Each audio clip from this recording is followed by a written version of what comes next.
The Invention of the White Race, Volume 1, Racial Oppression and Social Control.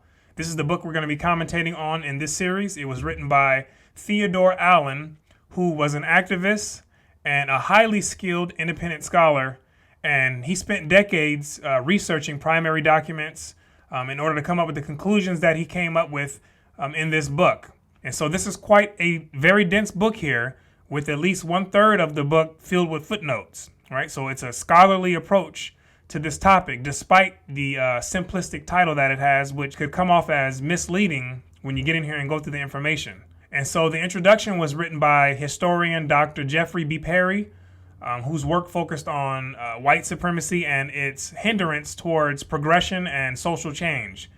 And he thought of Allen as being one of two of the most important thinkers on the topic of race in the 20th century. Right, and so as we go into the back of the book here, we're met with some very interesting and very shocking information to many. So this is what it says. When the first Africans arrived in Virginia in 1619, there were no white people there.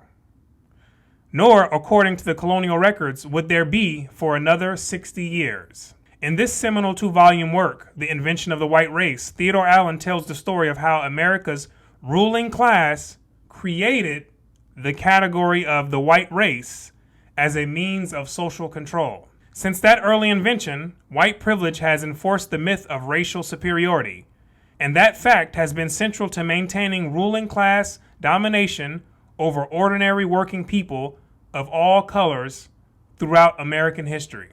And so what Theodore W found out is that the elite created the category of the white race to be pawns in their game of social domination.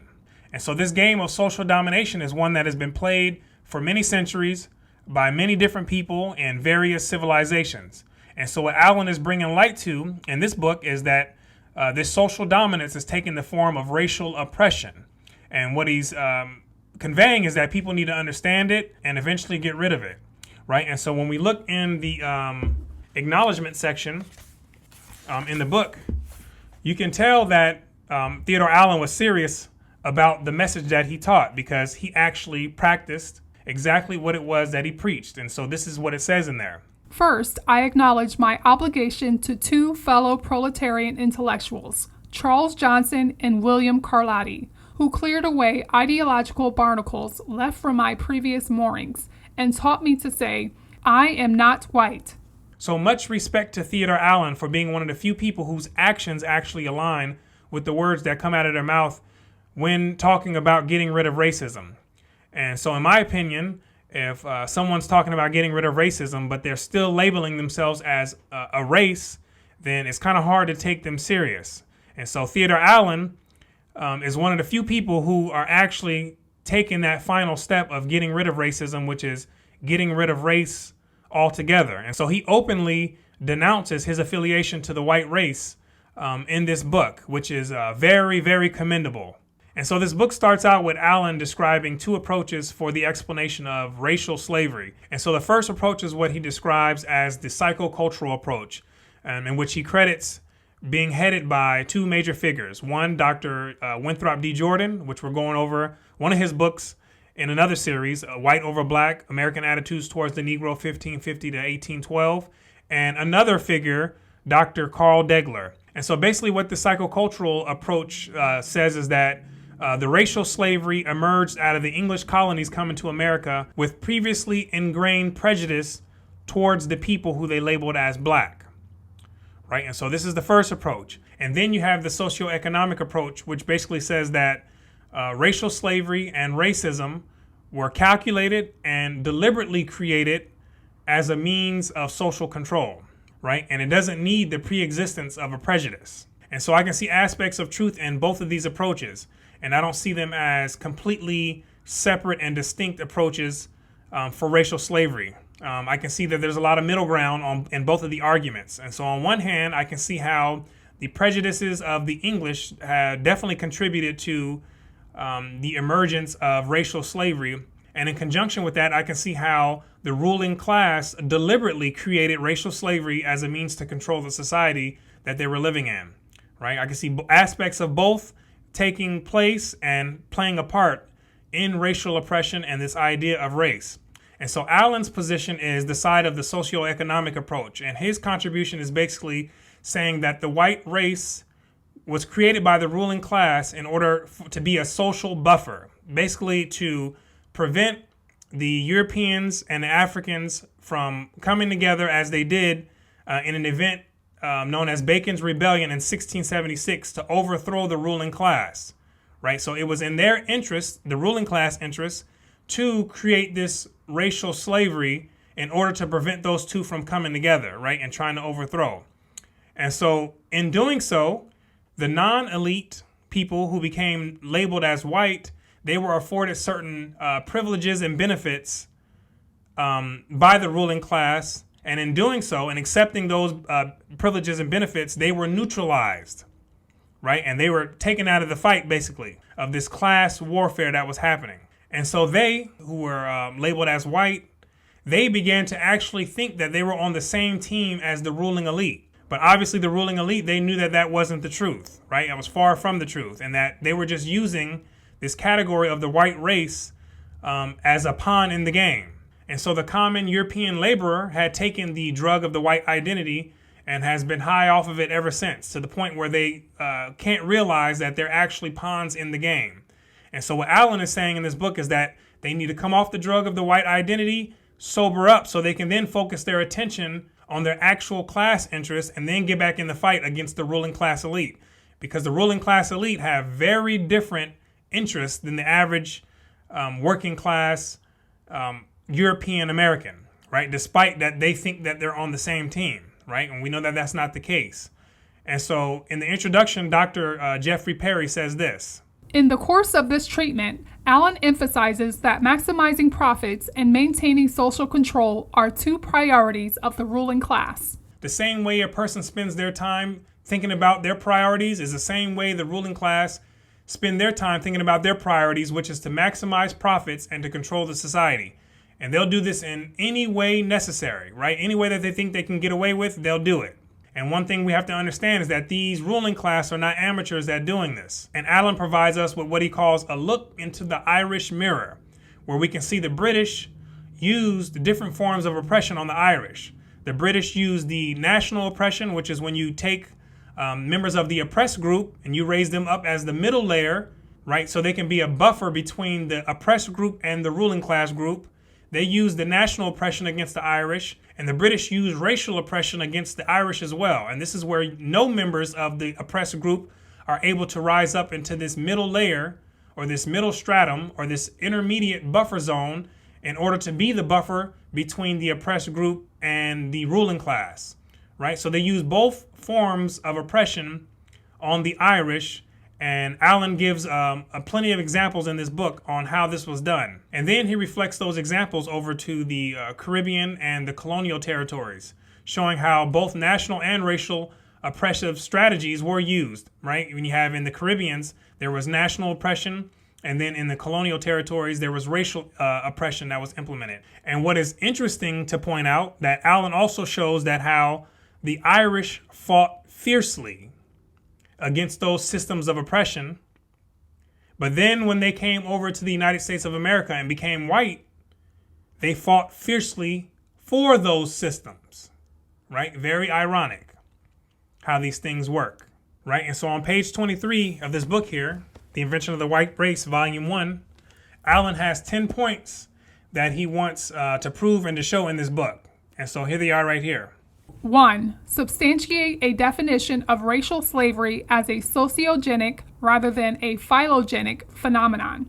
So this is basically to show that racial slavery was sociogenetic, meaning determined by society or societal forces, and not phylogenic, meaning innate and biologically related. 2. Show racial oppression introduced as a deliberate ruling class policy where it was not originally intended. To show how racial oppression and division are not some accidental development, but were deliberately created by people who know what they're doing, right? These are not some dummies we're talking about. We're talking about highly informed people who are deliberately creating these things. 3. Present an example of the casting off of racial oppression to be superseded by non-racial, natural human affinity, though in the context of a normally class-differentiated society. Casting off racial oppression being superseded by the key word, non-racial, natural human affinity. Humans that naturally have an affinity towards each other, right? This is what it's talking about. Getting rid of these wild categories and lumping people together who don't want to be together or who don't necessarily see themselves as being together. 4. Show how, at a critical moment when racial oppression might have been displaced, it was renewed by deliberate ruling class decision. When there was an opportunity to replace the system of racial oppression, the elite had more tricks in the bag, and they deliberately, look at that key word that Alan keeps using, deliberately found a way to keep it going. 5. Demonstrate historically that racial oppression can be maintained only by a military establishment, except where the oppressor group is in a majority. If there's only a small number of the oppressing group, then they're going to need military and hot firepower to back them up. If the oppressing group is the majority, the military is not required because they can extract members from that ruling group to create that middle buffer zone, right? That buffer zone that creates a wedge between the ruling class elite and the main people that they're trying to oppress at the bottom, right? There's a wedge there of protection. So the military is not required at this point because you have a middle layer doing it. Those are the pawns in the game, right? And what this book is saying here, those are the white people. Those are the ones who take up that middle layer, right? That buffer zone that were created by these ruling class elite. We're talking about high level strategies here. Games being played at high levels with actual people. 6. Show how, even after centuries of racial oppression, where the oppressed group is the majority, a ruling class can be forced to abandon racial oppression or face civil war, even though, as in the Irish case, racial oppression may be replaced by national oppression under the same ruling class. If the oppressed group is the majority, then they can say, you know what, we're tired of this. We're not having this racial oppression anymore. We're going to overthrow it. If the oppressed group is the majority, then they can rise up and overthrow the ruling class, right? And force the ruling class to relinquish the racial oppression. If not, then they're in threat of having a civil war. And this reminds us of the event known as Bacon's Rebellion. That's what happened there. People got tired of it and they rose up, right? Going after the ruling class. But you have to be careful here because the ruling class, according to Allen, has another trick up their sleeve, right? They can implement the national oppression where they'll take members of that oppressed group and create that barrier there, right? They'll create that barrier and then they'll still be able to rule, right? They'll just have a middle layer there taken out of the oppressed group in order to create that buffer zone, right? And they still continue business as usual.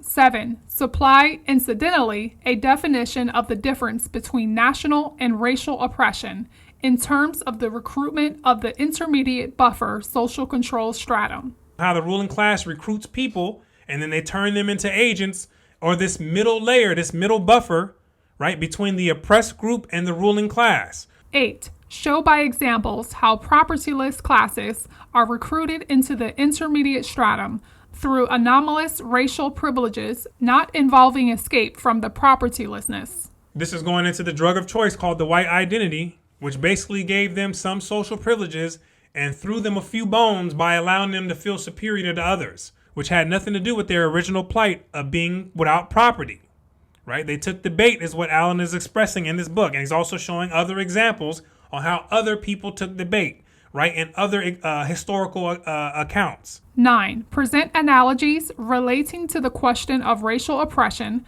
between features of continental Anglo-American and United States history and the history of Ireland. Making the comparison of the Irish and the system of oppression that was used to keep them down to the system of racial oppression in the United States of America more specifically, and how that system was used to keep certain people down over here, right? And the Irish, what Allen is saying, is the key to understanding this system, right? That Irish mirror, right? So he's going to go in depth in here and show various historical accounts on how it was implemented by the English. 10. Show the relativity of race by describing how persons, actually the same individuals, or at least persons of the same gene pool, were first transformed from Irish haters of racial oppression into white supremacists in America.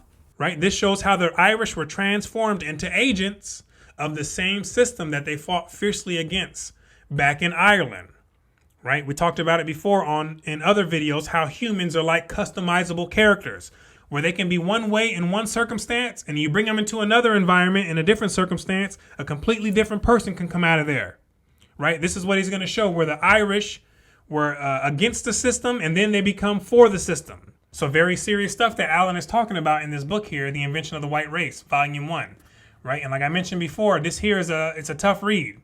Right? It's not the easiest read, but the information is extremely important. Right? Very important information in here. So I'm going to do my best to break it down and to simplify it as much as possible and to make it as understandable as possible, because this stuff needs to be understood. Right? We have to understand these games that are being played, these strategies, these tactics. Right? This stuff must be done. Right? And you have to understand your position in these games that are being played. Right? And just understand these ideas. And so you're going to want to stay tuned for part 2, because that's where we're going to be going into the examples of how the English used the system of racial oppression on the Irish. And then we're going to look at the parallels of how that similar racial oppressive system was used on those who were labeled as Negro or Black.